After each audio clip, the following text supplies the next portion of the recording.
देखिए, अस्सलाम वालेकुम रहमतुल्लाहि व बरकातुहू। तमाम कुरैश बिरादरान महाराष्ट्र, जो पूरे महाराष्ट्र से आज अपना जो बंद का स्ट्राइक चालू है, जिसके अंदर पूरे जिलों से जो मेहनत चालू है अपने अपने अमली तौर के ऊपर, जिसके अंदर आज नागपुर के अंदर कुछ हमारे नितिन गडकरी साहब के साथ मुलाकात हुई जिम्मेदारों की।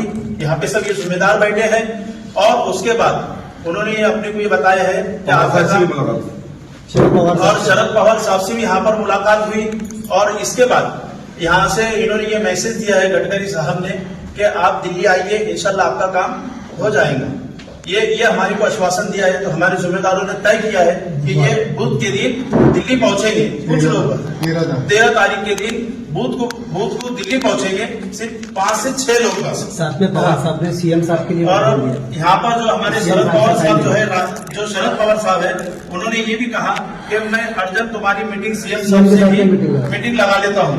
तो लिहाजा यहाँ पर हमारे जितने भी